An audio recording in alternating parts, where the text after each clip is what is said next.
Well, hello there, everybody. How y'all doing? Wasn't really expecting to be here, but I'm here. Things worked out, so I said, well, let's just drop in and do a show. So, what's up, everyone? It is Friday the 13th, one of the few really lucky days of the year, if you're into that, and you know, which I am.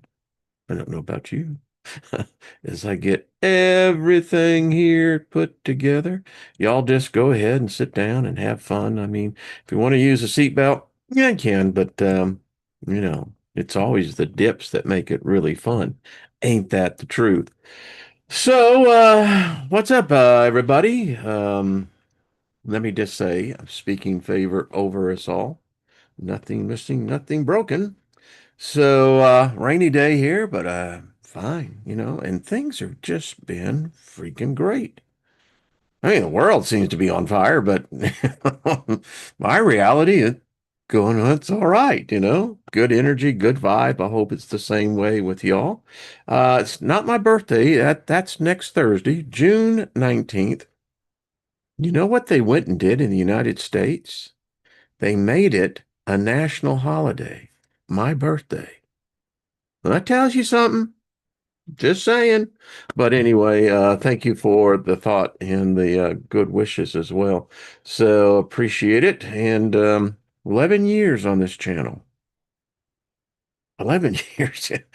I can tell you, it wasn't the intent when I started this thing. And as I wrote in the title, what was I thinking?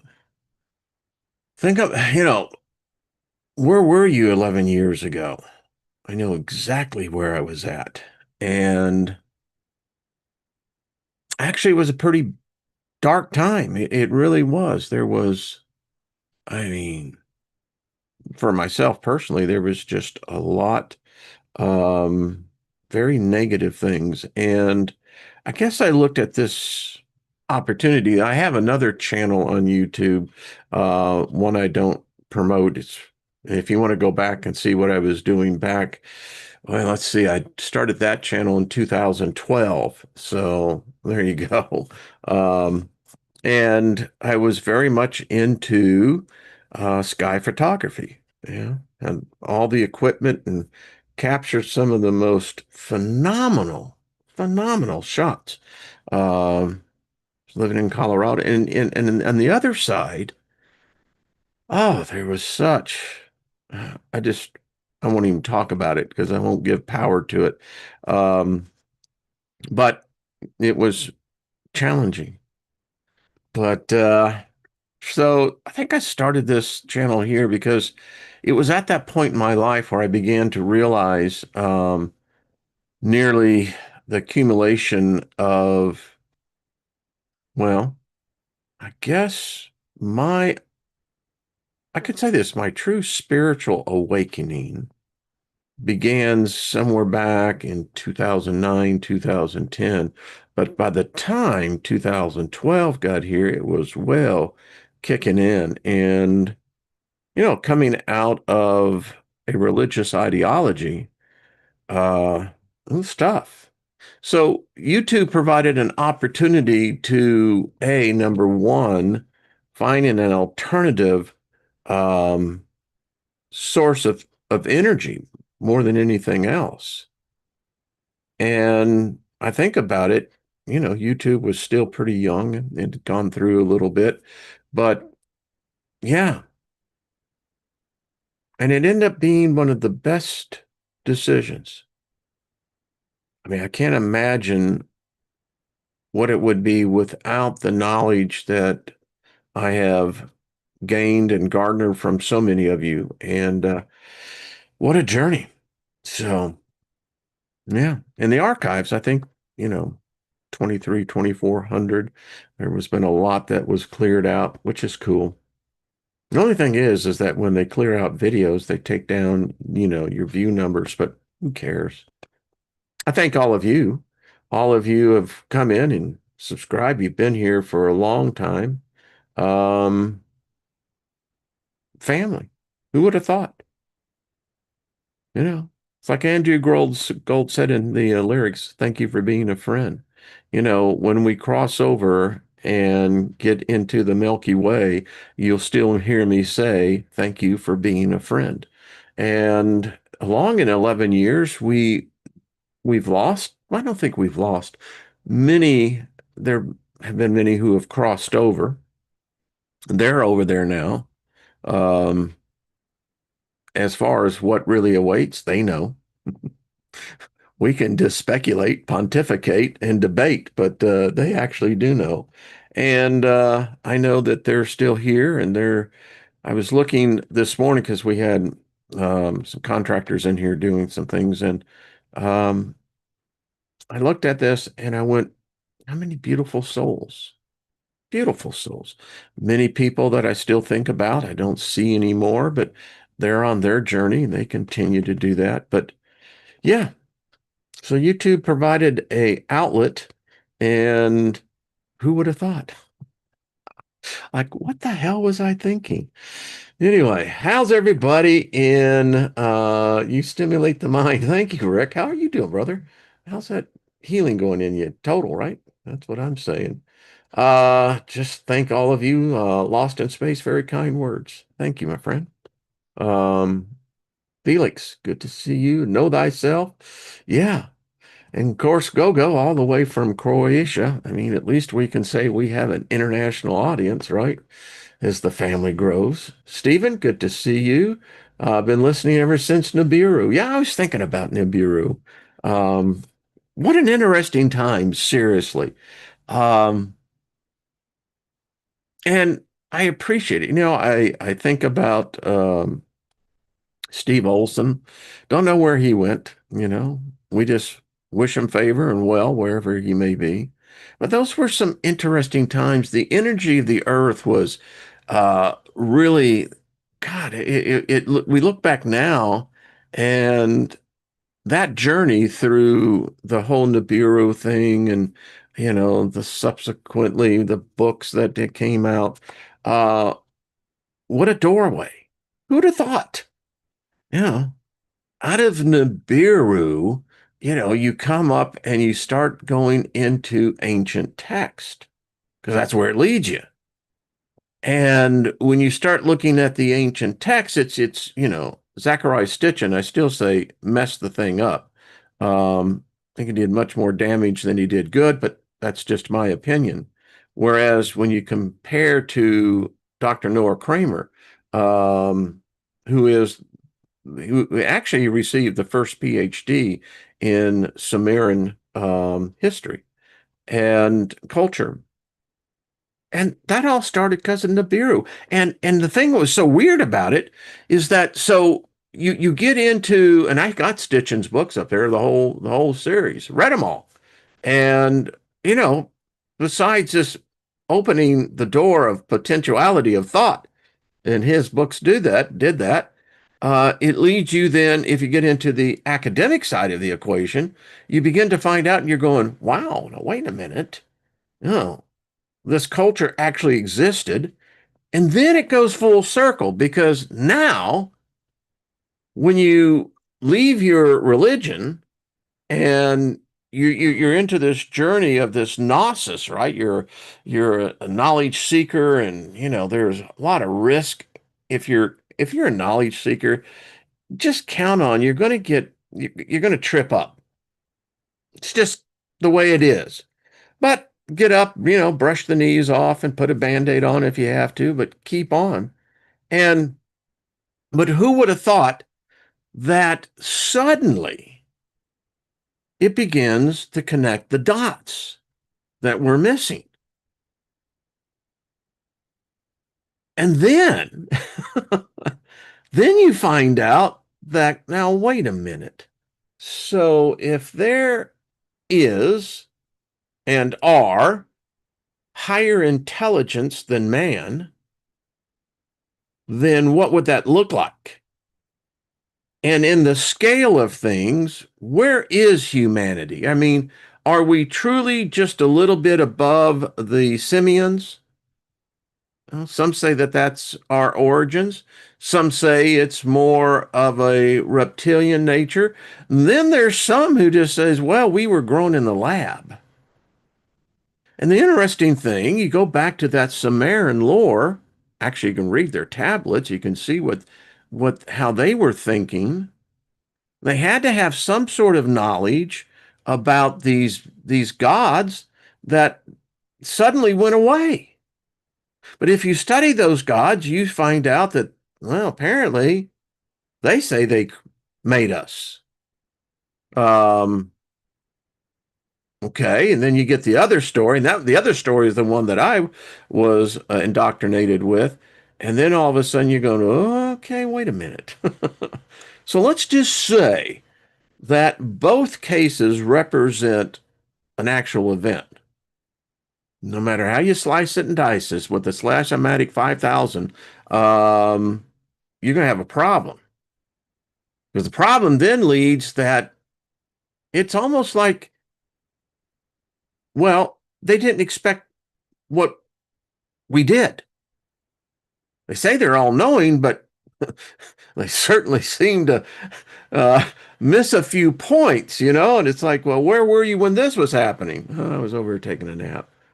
But nevertheless, we're left with this thing that there apparently was a higher intelligence, a higher sentient intelligence. What does that look like? I don't know. If we were all sitting around and, just talking, I doubt if any of us would come up with such an original idea that none of us could even comprehend it. So we're sitting around and you go, I think I'm going to create something that looks like me. Sure, can we help? Oh, yeah, yeah, come along. I mean, who thinks that? We have the ability to procreate, but yet there is this miracle thing, this thing that we don't even comprehend, how suddenly from a seed that starts within the egg, that within that there is this knowledge. You don't need anyone to think about it. It's just is. It works. Maybe not perfect all the time, but it works. And out of that, you have what, hundreds of miles of veins and blood vessels, and I mean, just all sorts of complicated stuff. Yeah, weird. And we can't do the exact thing, so that's when we came up with the artificial thing. And here we are today. But what a journey. Now, I was pulling up because this has been one of those, I don't know, 11 years. I know people who haven't been in relationships for 11 years. But what fun. I mean, you go back and you look at the homepage, with YouTube, and and it's quite amazing. I was looking at the playlist, and wow, we've covered a lot of fun stuff here. I mean, it's just look at this. Remember the interview with the reptilian? I think the Children of Fire that was just a far freaking out read. I still got the book, and and though it is set up as a role playing experience, I thought to myself, well, isn't it odd? Life itself is a role playing, is it not? When I was in sales and marketing and taught sales, role playing was a powerful tool in training, in learning, getting people to open up their consciousness and adapt to, the psychology of us humans, right? But yeah, that Children of Fire, The Forbidden Religion, that was a great series again. I mean, and all these different avenues that we've been on this journey. It's just, you got thousands of videos, thousands of, hours of reading and talking, and it's just incredible. What a legacy. That's what I was telling my wife. I said, hon, when I pass over, there is going to be this legacy that who knows how long it'll go. The Forgotten Book of Adam, of Eve. That was quite interesting. The whole story. We found out that wow, Adam, the pseudo apocrypha, Adam was not the sharpest tack in the box. I mean, wow. And I did enjoy reading the Satanic Bible. I mean, if you're only going to read one Bible, you're doing yourself a disservice. Read the others, you know. What else? The New World Order, that was quite well, there were 16 videos into that, so there's probably at least 20 hours of where we read that together.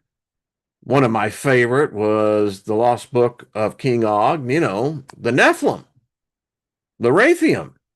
What a story!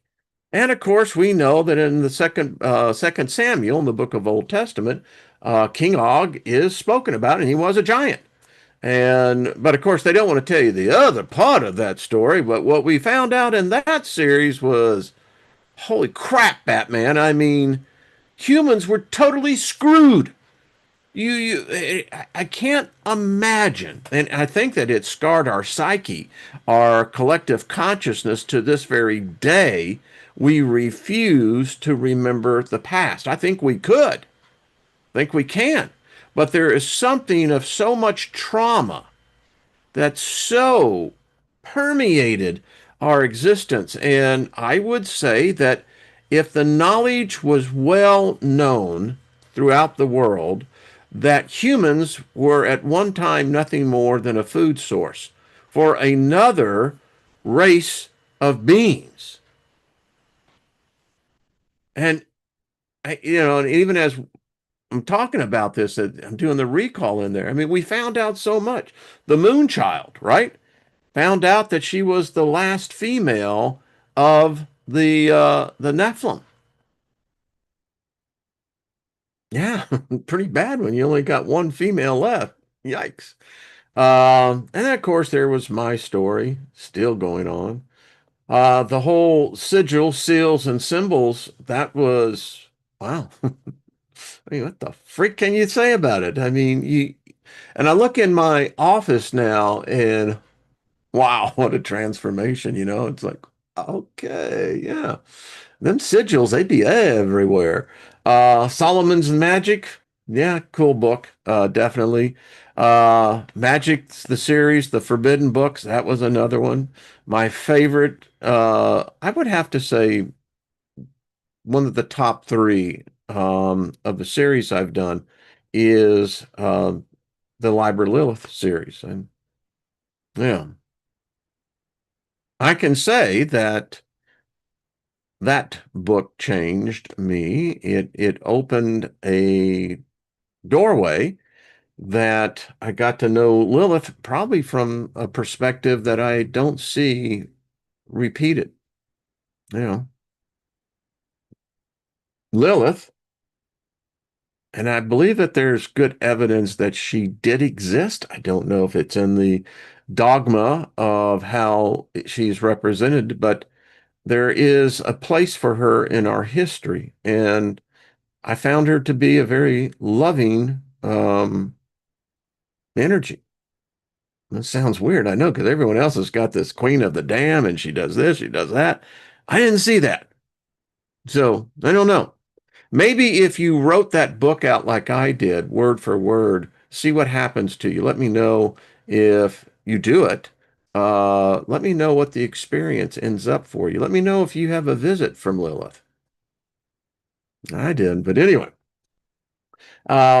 One of the funnest, I would say, was with Patrick on Talking with the Planets. I mean, that was so far evolutionary. I haven't seen anyone else ever do it. I mean, all I got to say, this is the things that I am so grateful for in 11 years. If you're going to spend your life energy, do it in something that's going to bring you continued joy.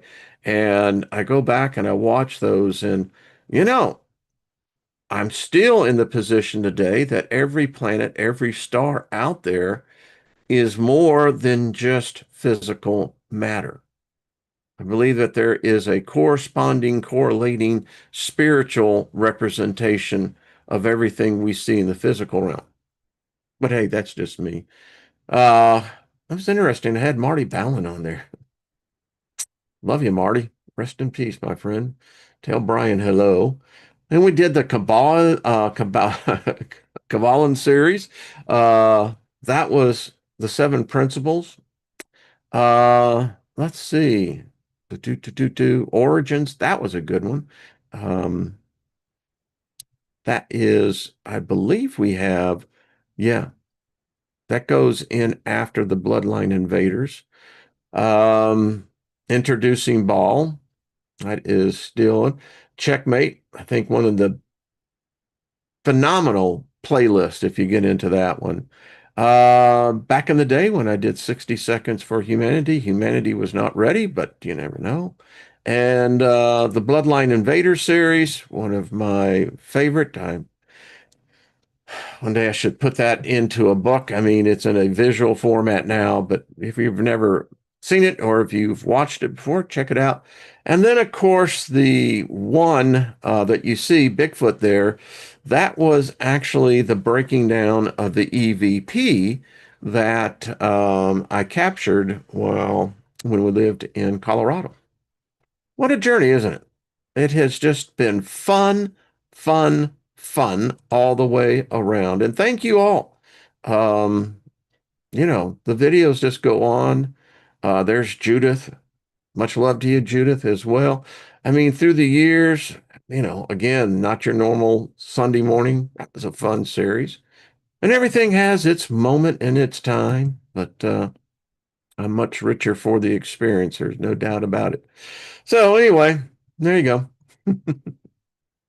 Um, and it's left off with you, Stephen. So anyway, Rick, thank you for my friend. Know thyself, Dr. Albers. Yeah, yeah, wherever she is. What a phenomenal, I mean, the physicist and philosopher. I mean, yeah, just exciting things. And it was, it stretched the bounds of many who watched and saw that, but there's nothing wrong with that. It's that expansion that just makes it so freaking fun, right? Anyway, thank you. DC, good to see you, my friend. Appreciate it. Jet Gilbert, much love to you, brother. Operations Crossroad, hello. Bonnie. Devin, it is a good day. Friday the 13th is a really lucky day. It is. AK Morningstar, good to see you as well. Elderberry, how's it hanging? Jackie, nothing missing, nothing broken, indeed. Let's say, John, how are you doing? Good to see you. I've been here since the WS days. Yeah, over 10 years ago. Yeah, a lot of fun with Steve. I mean, he was, I just boundaries, it was like, well, there's no stinking boundary, you know. It's there still was a lot of weird shit that was going down. I mean, I've got terabytes of, the pictures and the anomalies and all the other stuff and a lot of the satellite data that no longer exist. Got it in the files and some wild stuff. I mean, yeah. Uh, and it when you experience that, you come out with a different sensitivity of what reality is. You begin to perceive that reality is actually in layers. It's just a matter in which layer you are.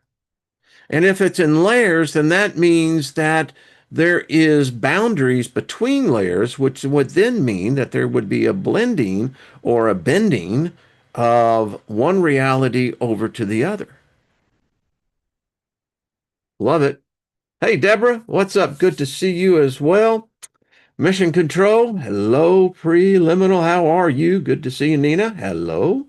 Um, the doctor is in the house. Yep, Sunday morning with Jeffrey Daugherty. A lot of fun, folks. That's all I got to say. A lot of freaking fun. Ain't that the truth, Nina? It is fun. Peter Rocks, how are you doing? Well, like I said, I wasn't actually expecting to be here, but I thought, well, we've gone through a lot. New, good to see. Halo, Raven, how you doing? How's the music, brother?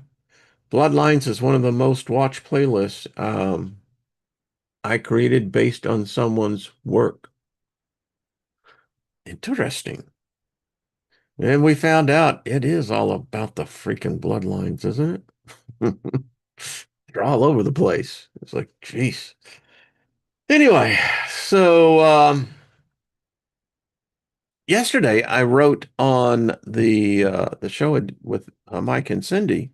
Um, I put in there and it was not there this morning. And I went, now that's odd. But I wrote that we need to watch. This was yesterday afternoon when I wrote this, that we need to watch, the whole Israel and Iran thing. I had heard, and sure enough, it was. Um, yeah, something was coming down, and it did come down. Um, Lot of speculation as to where this leads. I don't think just me, but in the current path, I don't think it's a good path. Um, and you're dealing with conflicts that go back millennia. And I don't know any person that can solve it. And I think particularly with outsiders, you don't even try to go there. It's like they haven't been able to figure it out for thousands of years. What makes me think I can do anything about it? But nevertheless, the world's a small place, particularly when you start talking about big boom booms. And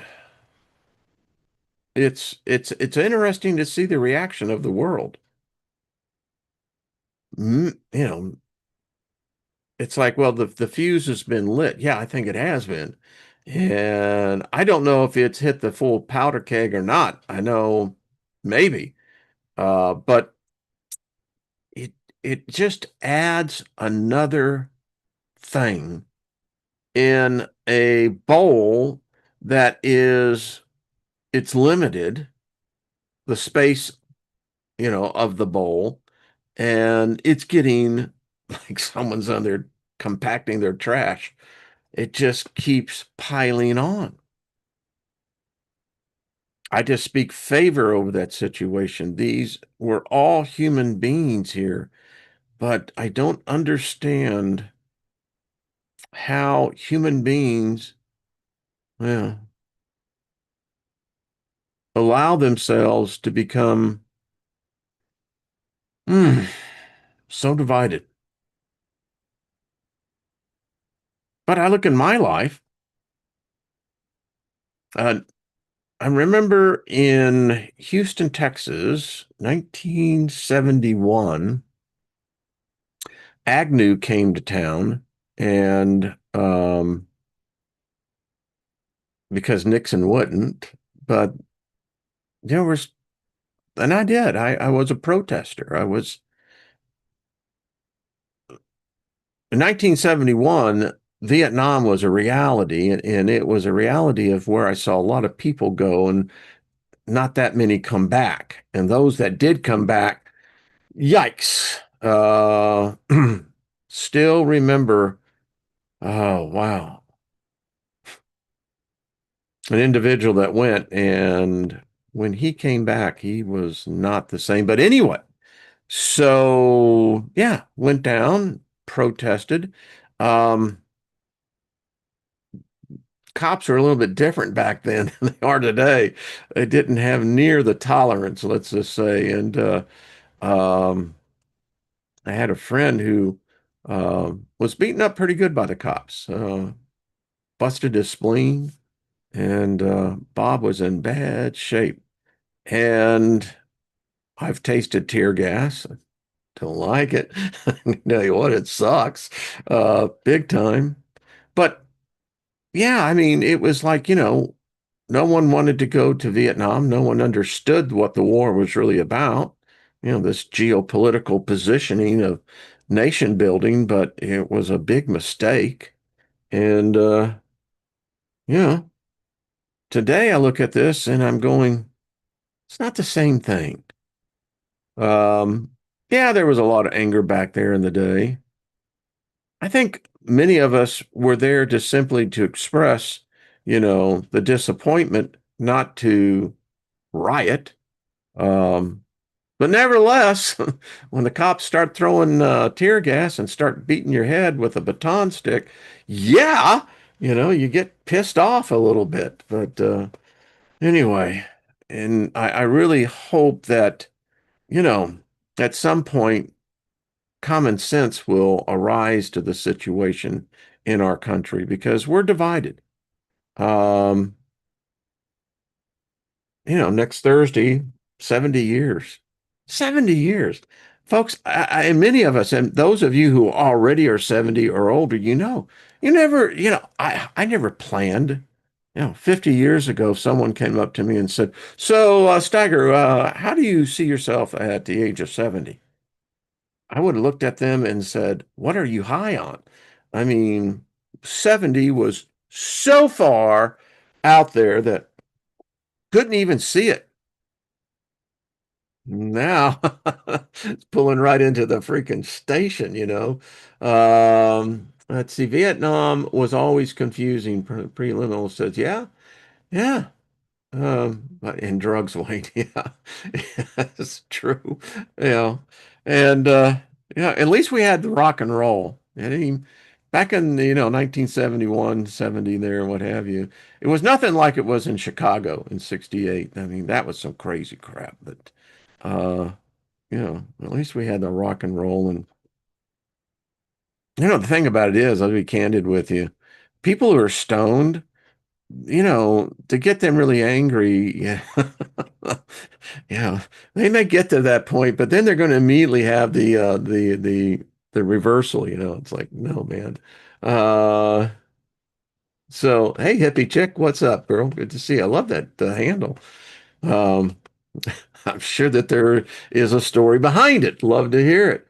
The doctor says nightsticks suck. Yes, those we called them batons, and then that's what they are. And I mean, God Almighty, you get hit with one of those, and it's going to leave a whelp. It's going to leave a mark, if not more. So yeah, but anyway, yeah, no, who said that?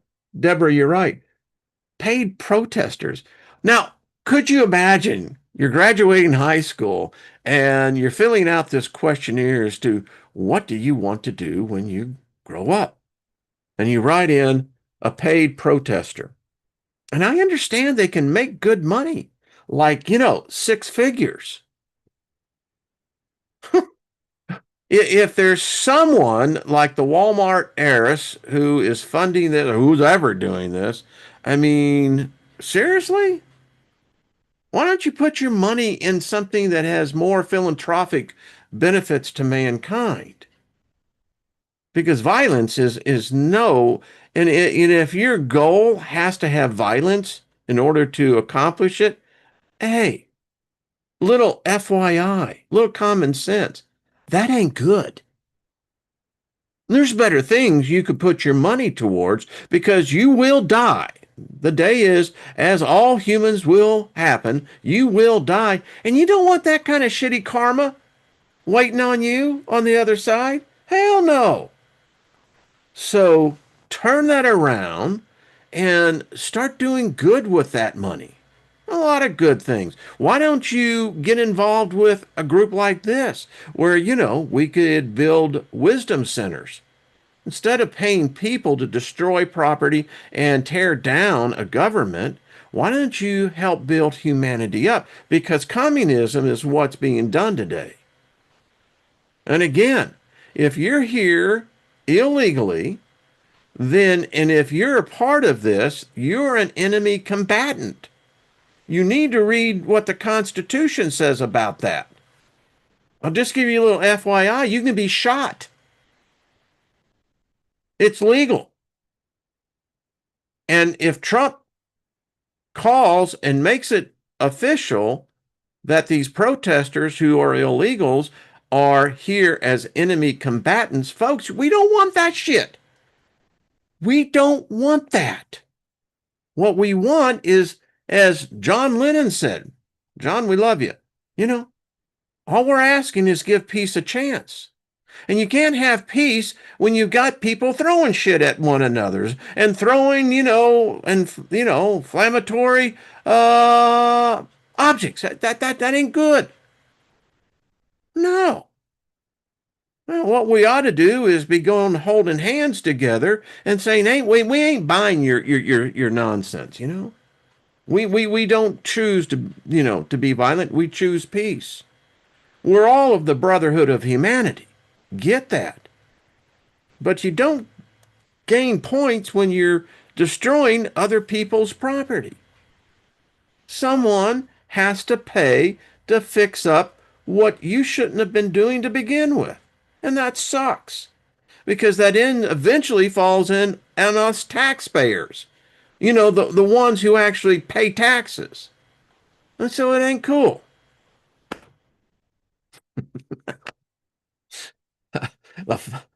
The previous was merely opinion only. But it ain't cool, man. It really isn't. And listen, I understand the system is messed up. There ain't no doubt about it.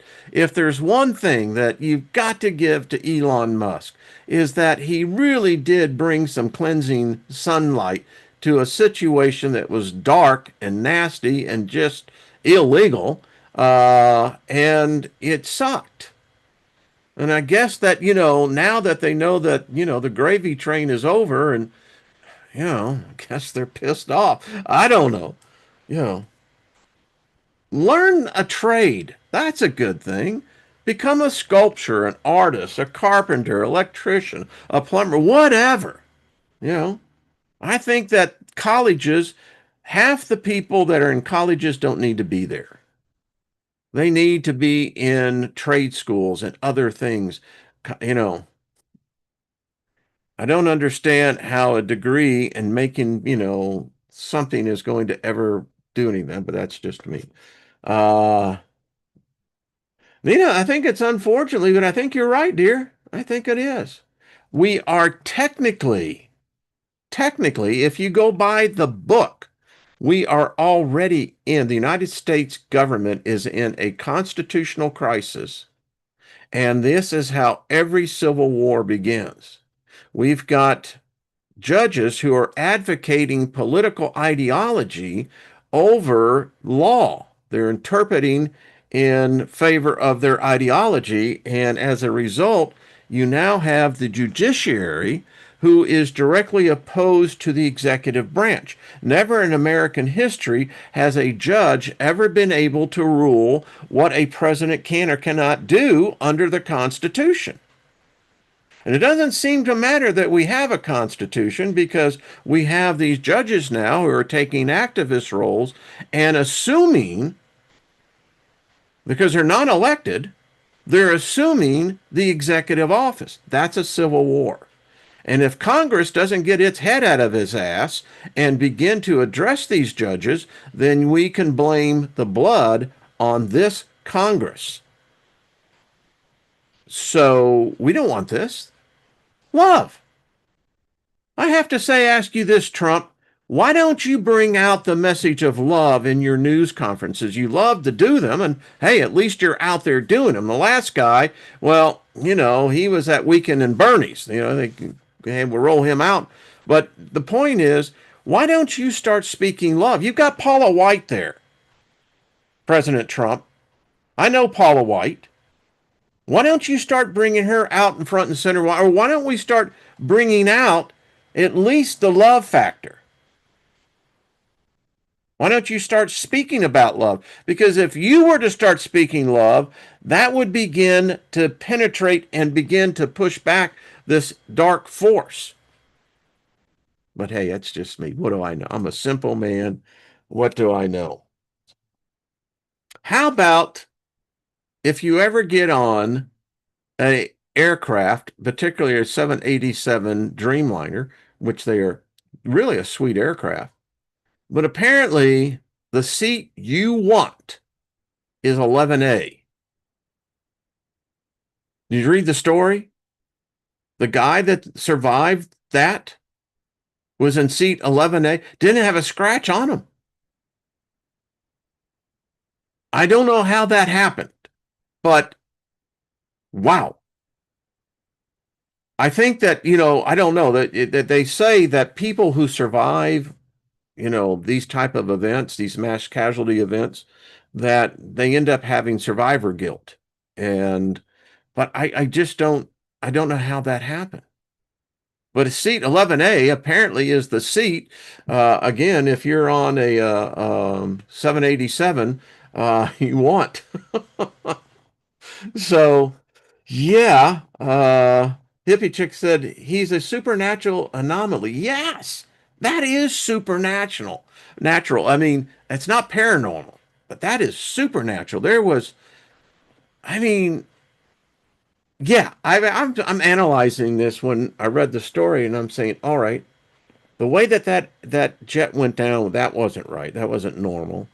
But still, you had that inertia, and it hits a solid object. So the force, a feet per second coming in, where the hell did that energy go? And he's right there on the seats are connected to the mainframe, and that type of sudden stop. Um, yeah, that's about as supernatural as I. And of course, you're going to be thinking about, all right, so who did that?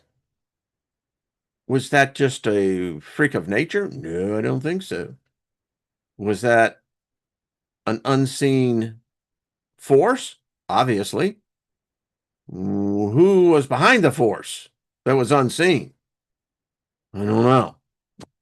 India has a lot of gods. That's all I know. John, that's right. When you talk love, you have to walk love. And that's the tricky part. Isn't it true? It is so true. From a philosophical point of view, see that was one of the things that when that full awakening took place, the thing that I began to seek and try to find was this God of love. I mean, I was told that there was a God of love, but when you start looking into its background, where did it come? How did it get here? You begin to come up with some, well, let's say not satisfactory answers. And the problem is that just reliving. I mean, when you're in the ministry and to promote the gospel, to spread the gospel, talking about love, you know, Second Corinthians, right? 13 verses, particularly I like verses 4 through 8, really describes what, you know, the agape love is, according to the Greek. Um, I don't see it. Never seen it. Saw a lot of fake. Um, when people, and this is what Lynn and I experience, is that um, there's two different types of love. Well, there's a lot of different loves. We had a lot of people who were in covenant with us that end up stabbing you in the back. Don't know if that's love. Um, and in all of the mega churches that I saw and attended, it was remarkable. There was always adultery going on, particularly with the ministry staff. Okay, is that love? It's a form of love, but I don't know if that's really love. And so I can't figure out where this God of love is. Where did it come from? Where is its origins? You see, I recently had a conversation with a preacher, and I said, well, he was trying to challenge me on this that, well, God is love. And I said, no, he's not. And he says, well, how can you say that? I said, well, I said, let me ask you this. Did or did not God, or is it's written of God that he says he changes not? Yeah, yeah. It's right there in what Paul wrote. Yeah, yeah, I get it. I get it. All right. So if I accept that as fact that God changes not, then explain to me how this God of love in the book of Isaiah comes out and says, I am a jealous, vengeful, wrathful God. I don't see how that God can now suddenly take the cloak of saying it's the God of love.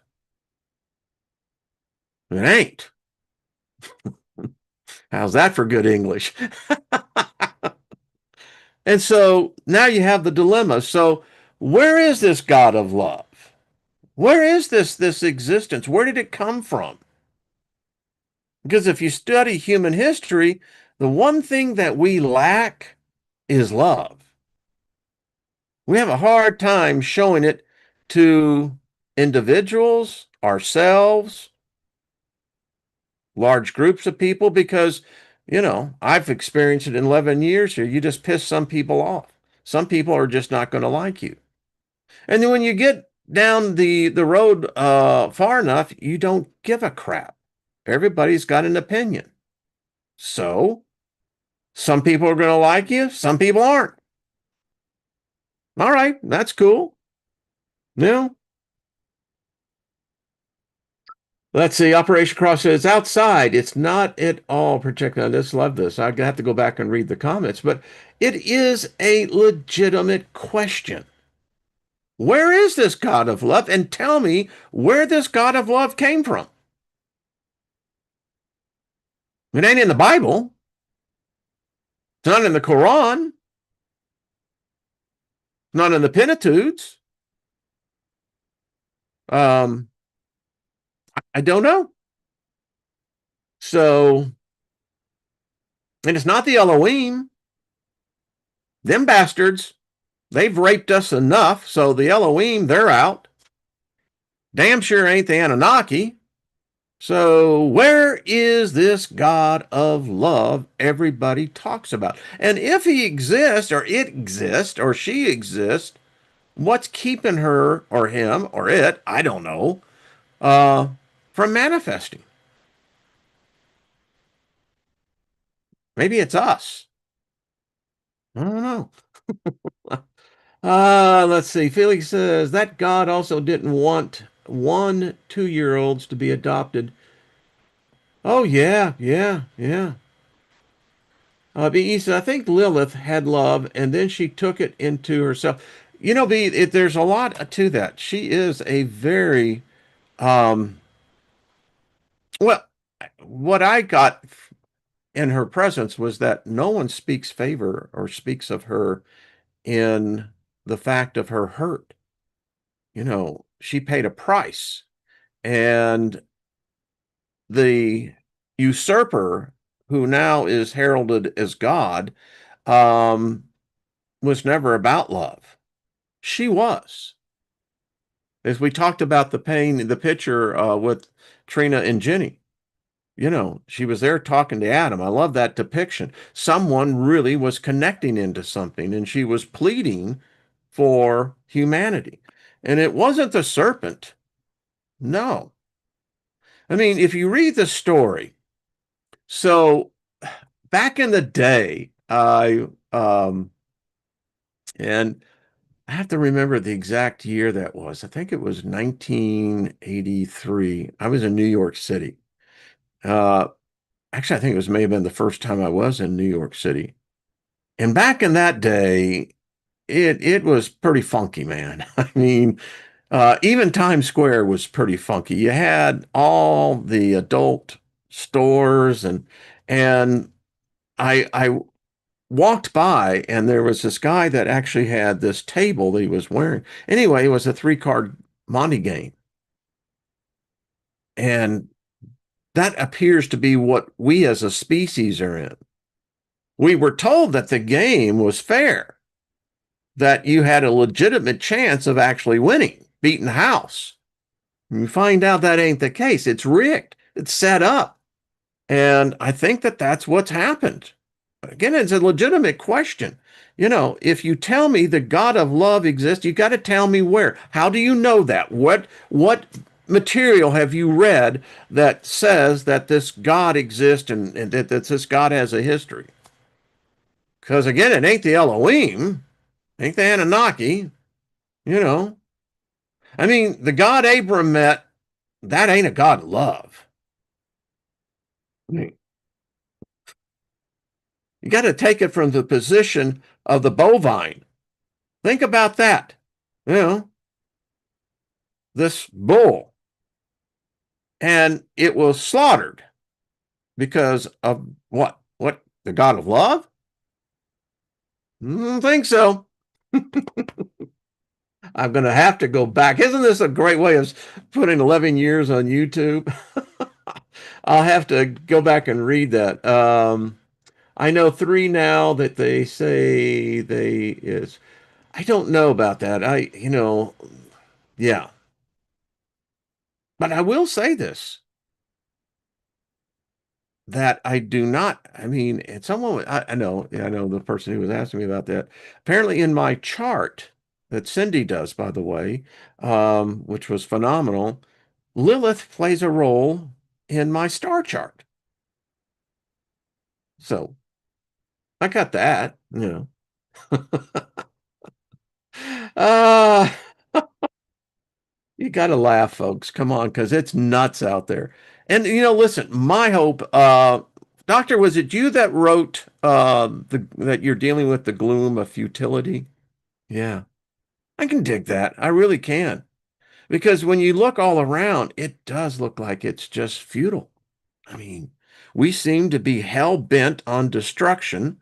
We seem to be hell bent on hurting each other. You've got human beings that are acting not like humans, which makes you think, is there another conspiracy theory here? And the thing that you don't hear is love. It's become so corrupted. We watch, if you live in the city, we watch the local news here. They lie. They deliberately alter and change words in what they're doing, and it's deception. So you've got media now that their only purpose is not to inform you, it's to influence you and it's to deceive you. Yeah. You got people that are so filled with hate. And I think it's because they hate themselves. They could probably use an introduction to this God of love, whoever that is, because humanity needs it. I look at the musical artists of the day. I mean, come on. You only have that fame for a little bit, and you're going to have the regrets because you're going to look back and say, I had an opportunity. I'm just saying. Because now we got this thing where it was China, right? Or the Ukrainian war, which is nothing more than a money laundering scheme, or it was, at least for the last, previous years. And, you had this whole thing like, Jesus Christ, they could actually just use field nukes because Putin actually said he would try to do that. Then you got Zelensky saying, well, I need nukes. And you're going, no, no, no. And then you got the China thing. And it appears that there's something going on in China. Legitimately, there's something going on there. It's like, there seems to be either people missing or people were overestimated in their number, whatever. And now, the one thing that I have been most concerned, I studied biblical prophecy. I was in deep into it. And if you've read James Caan's work, This is Damascus Rising. And now that I'm getting the information that we're getting more details, this is exactly what the freaking book was saying. Go read the book if you haven't. It's a good read. Realizing that it's from a religious perspective, peel that off. And the Israelis used his book, his playbook. Now, the sad thing about it is we really don't know, do they really have a fusion bomb? But what I do know is that this is the most volatile situation for us as a planet. Because again, there's no God of love there's no God of love in this equation. There is the God of war, the God of hate that is in full display. And that sucks. So I just want to know, help me, tell me where this God of love, how do we get this God of love activated? Is this God of love powerful enough? Is it? I mean, I'm just throwing the questions out there. Don't get mad at me. I'm just asking a question. You know. And now apparently, Iran has given the call for the sleeper cells. It wasn't bad enough you had this Al Qaeda leader that, whether that was legit or not, I don't know. But now they're saying, and like, well, geez.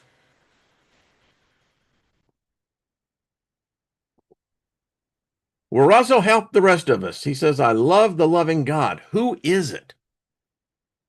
It's a legitimate question. I mean, I was a practicing Christian for 50 years, was in the ministry. Tell me who this God is. I can't find a history of it. Now, I know that there is one certain religion that's laid claim to it, but by their very actions, they don't know because they can't give you where that God come from. And it can't come from the Hebrew God. It can't be Yahweh. Are you telling me Yahweh is the God of love? Help me out. Come on. Elderberry says, okay, have we got someone who's up? It's all right, folks. It's just, he is in you and I and all of us. Well, so is hate. And I see more of the hate than I do the love. And I'm not disagreeing. I'm just putting this out in discussion format and saying, well, if we ascribe to this, then is it just our own individual position, or is there really a deity, an entity out there that is this force of love? Because I don't understand how you can have love in a religion that kills. Don't see how you can have love in a religion that requires its believers to kill. And all the Abrahamic religions have that. So I'm just throwing it out there. Don't get mad at me. Just take a deep breath. It's all right. Uh, um, B says, I'm so annoyed at the love I find in me as it compromises my survival, and yet it's all I have in me. Isn't that the truth? It's like my heart just breaks when I see humans abusing and are cruel to animals. And we humans are cruel. We are a cruel species. We're a warlike species, and it just crushes me because people don't realize that animals have souls. They love, they laugh, they cry. And we don't see that away. Yet we can bring up divisions that have been for thousands of years. And if love truly existed, then why didn't love play a role in these blood feuds? No one wants to have an honest discussion. And we can't do philosophy, theology, or an ideology because that ain't working either. I mean, I think the news must has to be forced that if you're going to give a negative side of the story, you have to give a direct and opposite opposing side of the story. Because these apparently these talking monkeys that we see out there in Congress and on the talking monkeys that are on the news channels, they lie, they deceive, they have a political agenda, they are compromised. So where the hell do we get the truth at? Who is the arbiter of truth? Where is the God of truth? I'm just asking a simple question. And don't get mad at me again. I'm just asking.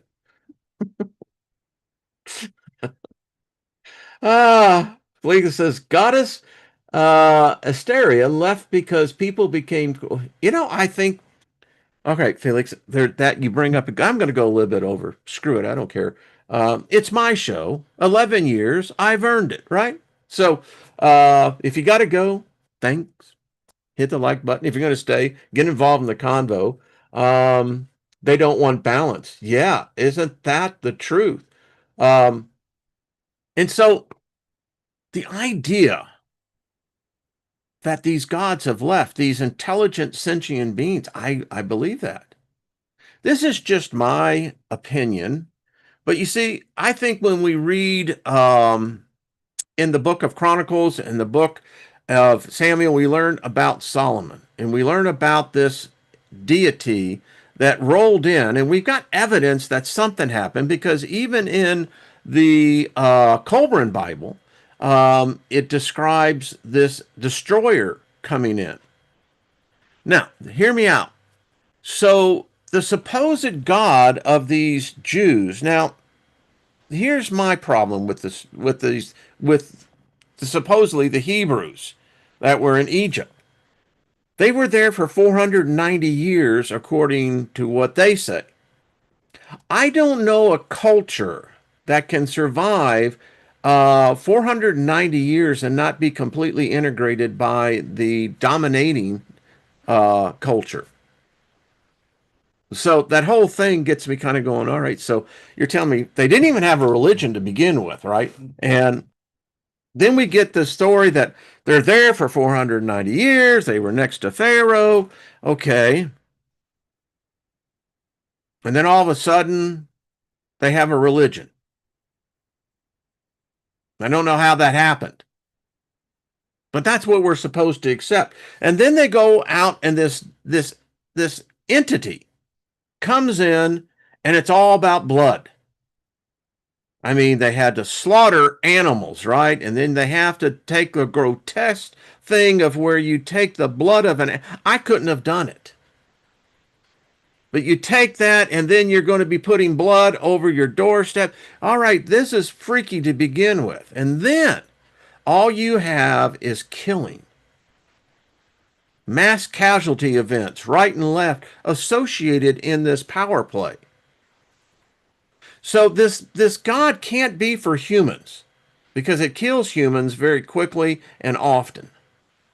But apparently it is bigoted, it is prejudicial, and heavily sided with a, a community. And so suppose he's going to usher this out, and wherever they go, death follows. And that word began to spread that here comes death. Where's the God of love on this? I mean, and today, I mean, where is this? Man. All right. I love all of you. I appreciate it. Hey, Claudette, how are you doing? Um, Dr. Hughes says if you forgot the why of a method, routine for learned practical, it becomes rote for the religious practice. Yeah, and then somewhere along the line, we bring in new gods. Listen, I would love, as I've said, the thing that I would really like, if I was to get a gift, I would like to do an interview with Lucifer. And I get the whole idea that it's a fabrication of Jerome, but we've made an egregore out of it, but it would still be cool, right? But Then again, I don't think we got the true story of this other entity, and that one, um, yeah, him and I got we definitely have a difference of opinion, as to what it is. Perhaps it is the golem, the egregore created by black magic priests. Well, there's a lot of foundation to that. Uh, okay, Ed, it's absolutely. I mean, Moses is not the name. Moses is Moshe in the Jewish tongue, and Moshe means magi. This Moshe was a priest of the court, of Pharaoh's court. They knew magic. They knew stuff that we has been forgotten. And it just so happened that this guy, I swear, he stole incantations that were thousands of years old. This Moses cat steals this. Pharaoh finds out. And meantime, this cat is now doing black magic, dark magic. I mean, magic is beyond our comprehension and brings in this entity. Hmm. I mean, uh, and often wondered, so did Moses, did he connect to this entity that Abram saw and dealt with? Because that's an imposter. It can't be God. Otherwise, he would have never desecrated the creation of the body. And this God did. It was his way of telling the original God, fuck you. Everyone now, every male is going to be circumcised. And that's my mark into humanity. Because the original gods, they didn't have any problem with apparently Adam and thousands and millions other males not being circumcised. But this God did. Just me. Having fun today, aren't we? Hey, CJ, how you doing, my friend? It has to be early down there. Y'all getting any rain down there, brother? I mean, that's dry. Said he hadn't gotten, what, an inch of rain since last September, something like that. Deborah said, I'd interview the son of Lucifer, Azel. That would be interesting. Uh, so I don't know. Um, And again, this is the type of convo that the conversation to everyone. Dr. Hughes says, Wayne, either God is outside the universe or is the universe. But God is ultimately so beyond comprehensive reasoning. The gods you discuss are the princes and powers of the Logos. Maybe. None of them appeared to me, so, you know, I read words of people that supposedly were written thousands of years ago. I have no evidence of it, you know. But and then it's a reasonable retort. I mean, if you have two couples that are in love, how can they show the love for each other? It's in their hearts, obviously. But you can see the physical aspects of it, but yeah, I'm there. You see, Dr. Hugh, I believe that there is the possibility that there is no God. Why would a supreme intelligence, a supreme consciousness want to be God? What is the purpose of a God? Why would a God want worshipers? Why would a God want followers? It's so arcane in the thought, and it tells me that it's very limited. I don't think there is a God per se. There is, in fact, I think something that's far above that, that has no desire to be God. But that's just another point of view. Um, yeah. All right. Bonnie says,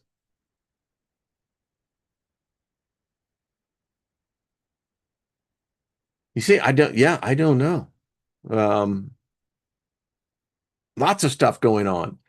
So anyway, Chai Fields, what's up? The God of love is probably loving the totality rather than focusing on the individual. Okay. But then how does the individual find that path? Just questions. Uh, now Leonia said maybe the same reason people want kids. Yeah. Now, notice I said that we are gods. And I see that may be the other part of, and again, I don't know, but I like the idea that, well, maybe we are gods. And this negative whole thing on this religion, maybe in fact, this is what we do. As gods, we create this type of stuff. Because in fact, it limits us, but we're limitless.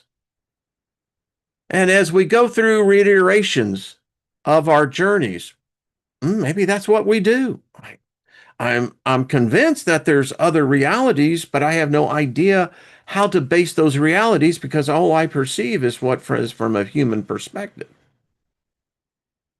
Anyway, well, folks, humans don't get to meet God in heaven. Is there a heaven? Oh, lost in space. Much love. Thank you. All right, folks, I'm out of here. Gonna make like a tree and leave. And I appreciate y'all. Thank you again for a fabulous journey of 11 years. I don't know if we'll do it for 11 more, but hey, we'll go as far as the ticket will take us. So thank you. Hope to see y'all on Monday. Just be thinking love over the weekend. Don't get caught up in the fear. Just speak love and maybe call on this God of love. Maybe it manifests. I'm not saying it doesn't exist, just saying we need it more than ever. Humanity needs love. And if it's in the form of a God, then by God, let the God of love be God, right? There we go. Nina says, join yourself on Sunday, 6 p.m. Mountain Time, Pacific Time. So, all right. And then make sure to check out Robert V over there, Milky Way Soul Tribe. So, all right, everybody. Much love. Thank you again. Y'all have enriched my life that will carry me forth into many, many more lives ahead. And I'll carry the memory of all of you and the experiences that we have. And I hope I've shared the same back with you. So we'll see each other on Monday, and hopefully, although I have to take Bentley to get him groomed, but you know what I mean. Dr. Hughes says, Wayne, thanks for the engagement.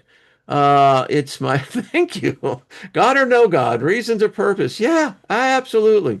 I love this audience and I love your open-mindedness. That's it's so refreshing. So, all right. Much love, everybody. See each other on Monday. All right. Until then, laugh and love.